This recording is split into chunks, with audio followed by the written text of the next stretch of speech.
Good afternoon, everyone, and Happy New Year. I hope you're having a really great day.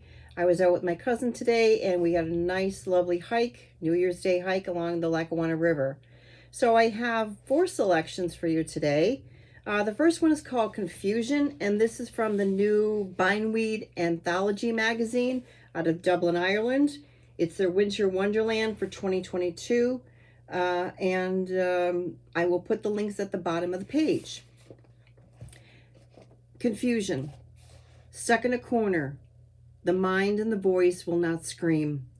Twisted like a curled up rubber band. The thoughts and the attacks never seem to cease.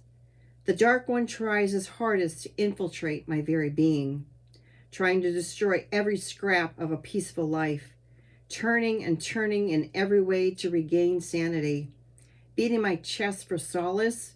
This is my soul's test. How far and how long will this continue?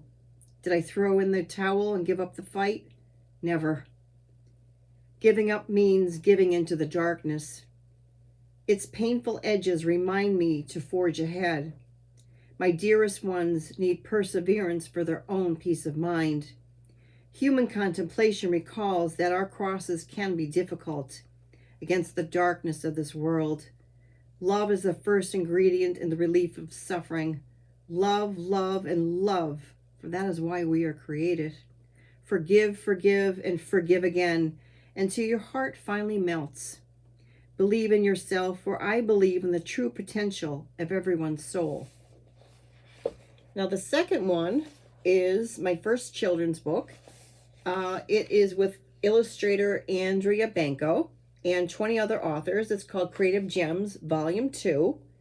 And I'll put the link as well for, they're both on Amazon.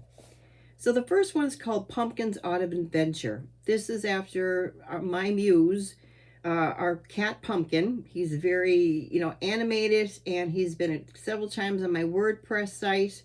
So this is called Pumpkin's Autumn Adventure. Pumpkin always looks forward to chasing the falling colored leaves. Autumn is his favorite time of the year.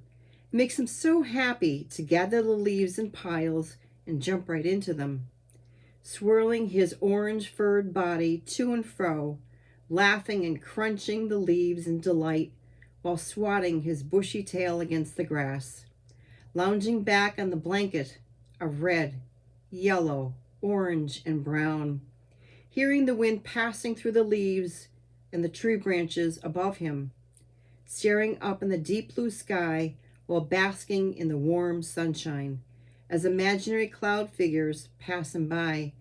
This is my happy place, Pumpkin whispered, wanting to share this beautiful day with everyone.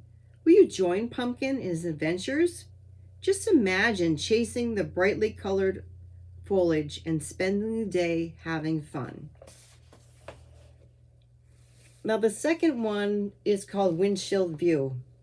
When I was 11 years old, my dad had worked in Pittsburgh as an electrician, and he had picked me up on Christmas break, and this was our journey back from Pittsburgh back home. This is called Windshield View. Recollections of that New Year's Eve afternoon as Dad drove our maroon station wagon, leaving Pittsburgh, taking Route 80 with Dad's straight shot home. My 11-year-old self was anticipating Dick Clark's year-end countdown, trying to find a less crackling radio station, searching for my favorite songs, slightly hearing the wetness of the salted highway, stopping at a trucker's haven for supper, at first not paying any notice until my dad told me to look up. There was such a sight to the witness a doe and her two small fawns, trudging through the back parking lot, walking into our seats. I was so mesmerized, keeping my eyes fixed on nature's wonder through the diner's plate glass window. I did not hear Dad order our meal. I was in love with the big brown eyes and their white tufted tails. Never mind my musical selections now. All I could recall was that incredible vision, almost home before that stroke of 12 midnight. We had been blessed on that 6-hour journey being graced with the spiraling wonder of winter's nature, shining like millions of diamonds as we pass by our empty pastures. We finally made it home, and just in time, as Old Ensign was ushering in another year. And the final one is called Hiking Myths and Tales. I love hiking. I love out, being in nature. A lot of my poems are based in nature. And this is about Frances Slocum, who was a young girl from Wilkes-Barre who was captured by Native Americans, and a lot of legends, and this is one of them. Hiking Tales and Myths. Finding myself among the trees and the sounds of Frances Slocum State Park. Winter's icy snow is crunching beneath my boots, bundling up as if I was in the Alaskan tundra.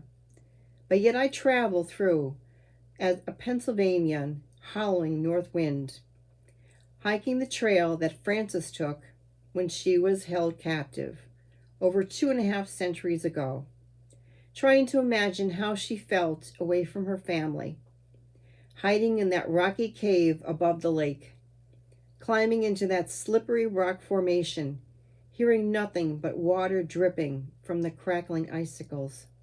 Her vantage point is now my bird's eye view, overseeing evergreen trees as golden eagles soar, while red-tailed hawks scout out their prey, sensing that Frances' spirit is watching me as I climb down from our view, slowly following trail after trail, imagining her steps in the cold. I make my way across Abraham's Creek, where Frances was never seen in these parts again. Eventually, Frances was found. She was a revered woman of the Miami Indian Nation, but young Bear never wanted to return home. Dwelling amongst the peaceful people, snow is softly falling. Sometimes I don't want to return home.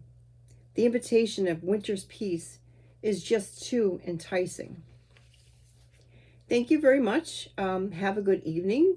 Have a great week. And this is my second YouTube video, so it's a work in progress.